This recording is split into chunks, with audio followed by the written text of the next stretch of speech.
The phone call came on a Tuesday morning at 8:47. She knew what it was before she answered. She had 11 days of expenses in her current account. 11 days. She had known for 3 years that she needed an emergency fund. She had read about it. She had agreed with every article that told her to build one. She had intended to start it after the holiday, after the car, after the credit card was cleared, after things settled into a shape that left enough at the end of the month to redirect somewhere new. Things had not settled. The job was gone. She had 11 days. This video is about the most universally agreed upon piece of financial advice in existence. Everyone knows you need an emergency fund. Financial advisors agree on almost nothing except this. It crosses every school of thought, every approach, every argument about investing versus paying down debt versus saving. Build the fund first. Everyone says it. Almost nobody does it. Not because they are irresponsible. Because of something specific about the way the money moves. By the end of this video, you will understand exactly why the fund keeps not getting built, and you will have a single rule that fixes it permanently. Not by finding more money, by changing the order in which the money you already have moves on payday. In the last video on this channel, we looked at the true ownership cost calculation, the pattern of a financial structure that feels present and working when the numbers tell a different story.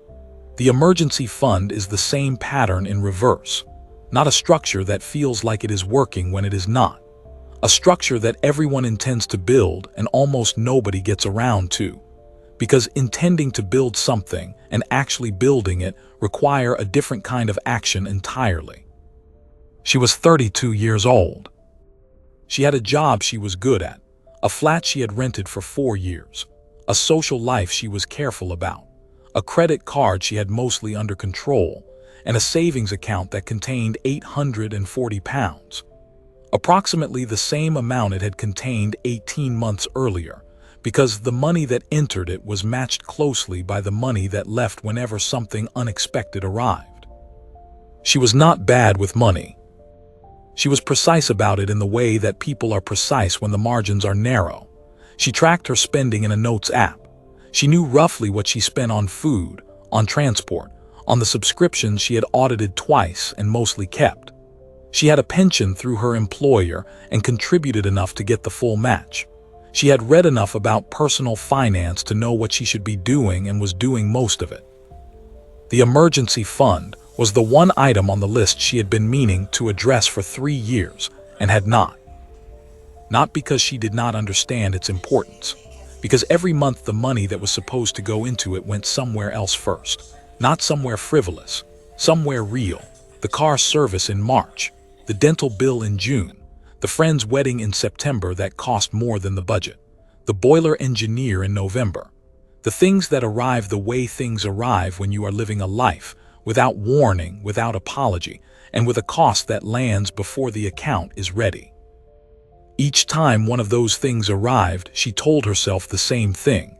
Next month I will have more room and I will start it properly. Next month arrived 36 times. The fund did not. Warren Buffett said something that I have repeated to more people across my career than almost anything else I know. He said, "Do not save what is left after spending. Spend what is left after saving." It sounds like a simple inversion. It is not simple at all. Because the way most people manage money is the first version. They pay the rent. They pay the utilities. They pay the subscriptions and the transport and the food, the social obligations, the debt minimums and whatever else arrives with a due date. And then, at the end of the month, they look at what remains and call that the saving opportunity. The problem is that the end of the month almost never has what the beginning of the month intended it to have. Because life fills the space between payday and the end of the month with the car service, and the dental bill, and the wedding, and the boiler engineer, and the 36 other things that arrived without warning, and consumed the money that was going to be the emergency fund. The emergency fund, built from what is left over, never gets built, because there is never enough left over. This is not a personal failing. It is arithmetic. The money that arrives in your account on payday is pulled in more directions than the month can satisfy. Something always takes the piece that was going to the fund. The fund, because it is not a bill and does not have a due date, loses to everything that is a bill and does have a due date. Every single time. The phone call lasted 4 minutes. Her manager was professional and clearly uncomfortable. She said the right things. She asked the right questions. She wrote down a reference number for the HR process on the back of an envelope sitting on her kitchen counter. Then she sat at the kitchen table and opened her banking app. £843. Her monthly essential expenses, the absolute floor of what she needed to cover rent and utilities and food and transport, were approximately £1,100. She had 11 days. Not 11 days before disaster. 11 days before the practical reality of having no income began converting from an abstract fact into a series of specific decisions about what to pay, what to defer, and who to call. She had known this was possible.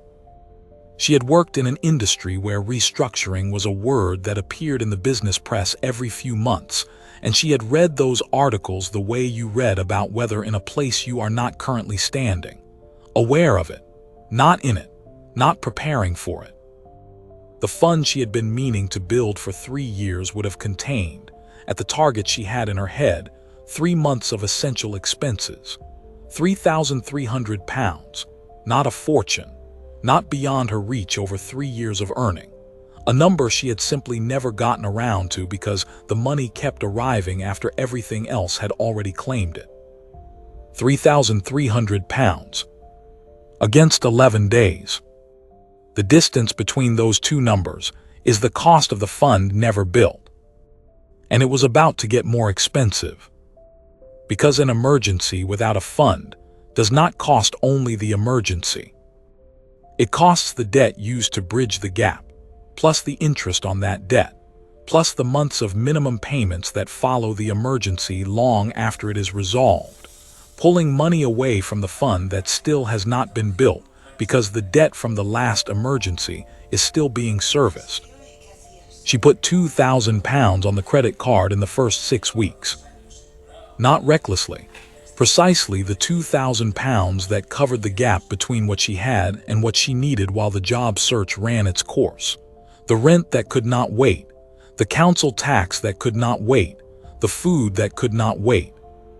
£2,000 at approximately 20% annual interest, paid off at the minimum each month. Total cost by the time the balance cleared, approximately £3,800. Time to clear at minimum payments, approximately 8 years. The emergency cost her £2,000. The absence of the fund cost her an additional £1,800 in interest and 8 years of a minimum payment leaving her account every month, taking money that could have built the fund that would have meant she never needed the card. There is a second story in this video. Not a different character, the same character, the version of her life where one thing happened differently. 3 years earlier, on a payday in March, she had moved £110 into a separate account before she paid anything else. Not after, before. The rent went out the same day it always went out. The subscriptions cleared. The food was bought. But before any of that, before she looked at what was in the account and started allocating it, £110 had already moved. She named the account. Not savings, not emergency, the floor. Because that is what it was. Not money put away for something she wanted. The structural floor beneath her financial life. The number that meant a phone call on a Tuesday morning was a setback instead of a crisis. £110 a month. Over 36 months, that is £3,960. At 4% interest in a high-yield savings account, which is a conservative assumption based on current easy access savings rates. it becomes approximately £4,190. £4,190, sitting in an account named the floor. When the phone call came on that Tuesday morning, she opened the banking app and saw a different number. Not £843, £4,190 in a separate account that existed for exactly this moment. She did not put anything on the credit card. She used the floor. That is what it was for. The emergency resolved. The fund was partially depleted. She rebuilt it over the following 8 months, £110 a month, the same way she had built it the first time. By the time a year had passed, the floor was back. The credit card balance was zero. The minimum payment that would have followed her for 8 years did not exist. Same income, same job loss, same emergency. One decision made 3 years earlier on a payday in March. Here is what makes the emergency fund psychologically difficult to build in a way that most financial advice does not address honestly. The fund feels like money disappearing.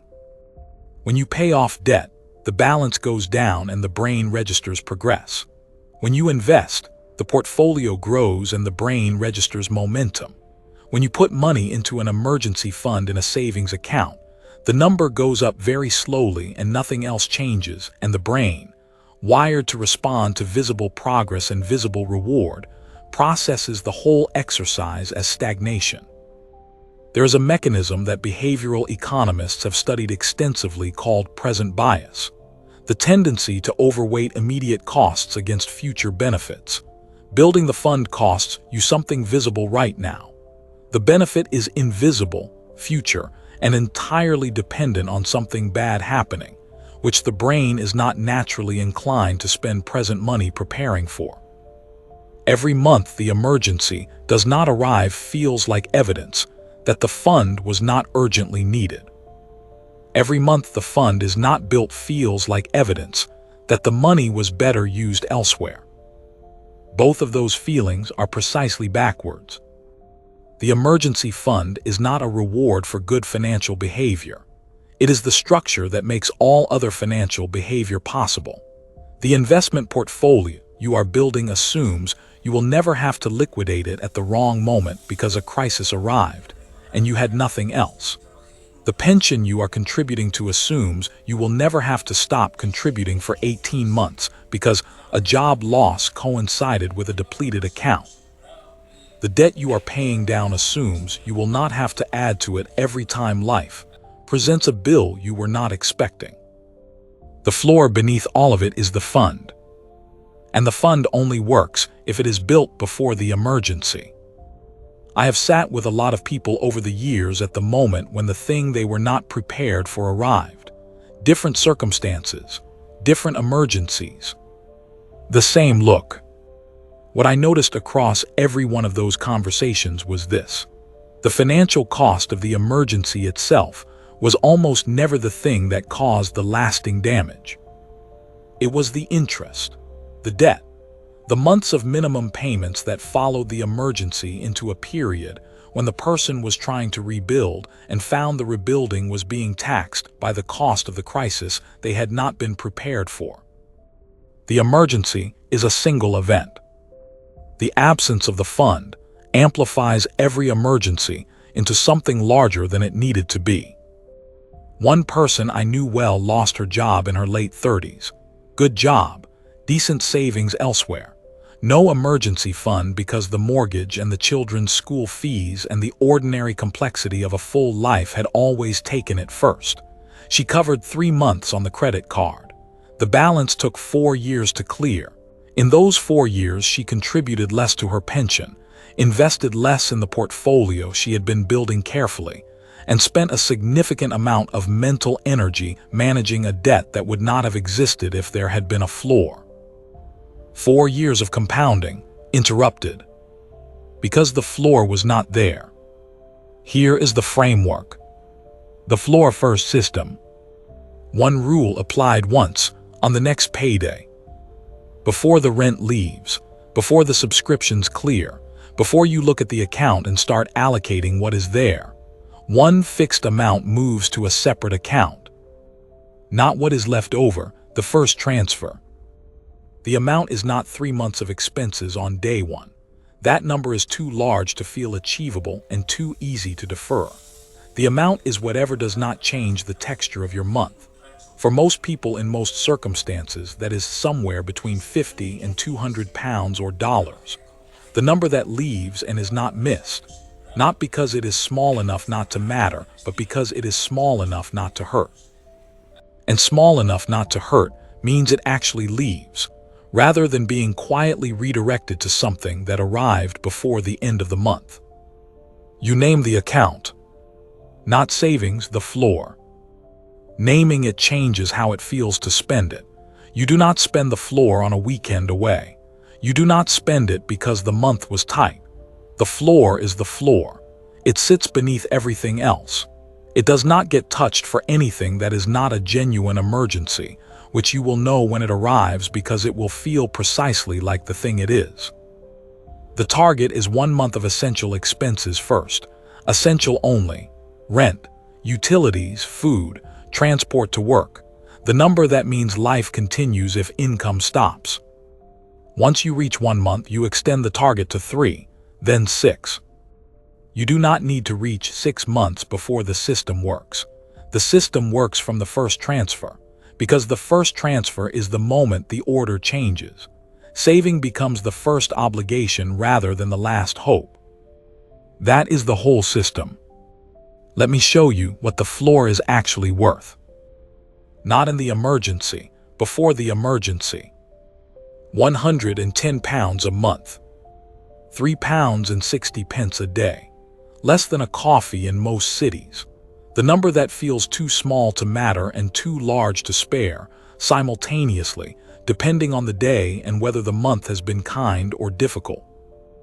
Over 12 months at 4%, in a high-yield savings account, that number becomes approximately £1,350. Over 36 months, it becomes approximately £4,190. That is 3 months and 22 days of essential expenses for someone spending £1,100 a month on the absolute necessities. 3 months and 22 days. From £3.60 a day, moved first on payday, every payday, into an account named the floor. Now let me show you the other side of the same calculation. The £2,000 on the credit card. At approximately 20% annual interest, paying the minimum each month, the £2,000 balance costs approximately £3,800 in total across approximately 8 years. The difference between having the floor and not having it on a single £2,000 emergency is £1,800 in additional interest and 8 years of a minimum payment. £1,800. That is 16 months of floor contributions. The floor costs £110 a month to build. The absence of the floor costs the equivalent of building it 16 times over, paid out slowly across 8 years in amounts too small to feel as a total, and large enough to matter as a permanent drag on everything else you are trying to build. There are 2 versions of the next 5 years. In the first version, nothing changes. The intention to build the fund remains on the list. The money that should go into it keeps arriving after everything else has already claimed it. The next emergency arrives, as it always does, as a car service or a medical bill or a redundancy or a boiler. It goes on the card. The card takes months to clear. The fund still has not been built when the emergency after that one arrives. There is no crisis in this version. There is a permanent low-level financial vulnerability that amplifies every unexpected cost and gets described, when it gets described at all, as bad luck or bad timing or just the way things are. It is not bad luck. It is the floor not being there.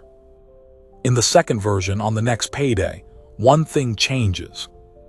Before the rent goes out, before the subscriptions clear, Before anything else moves, £110 transfers to an account named the floor.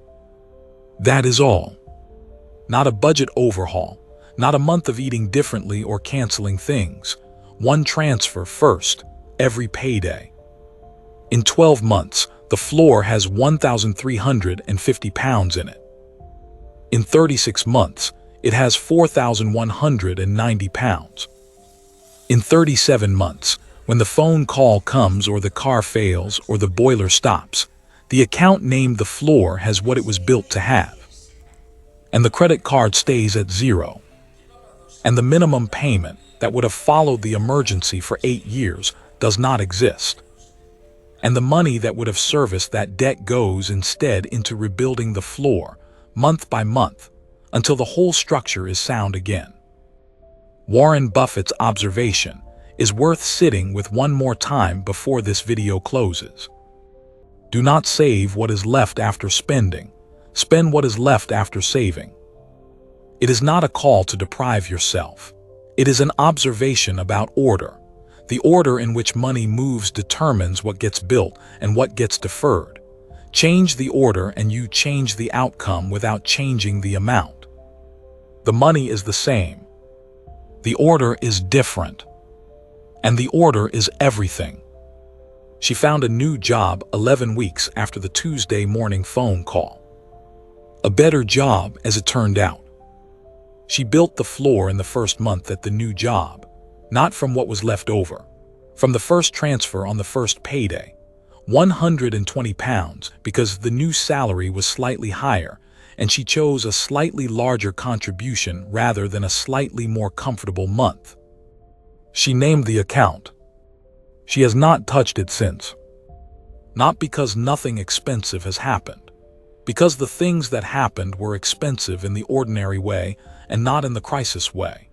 And the difference between the ordinary way and the crisis way is exactly the account she built and the order in which she moves money on payday.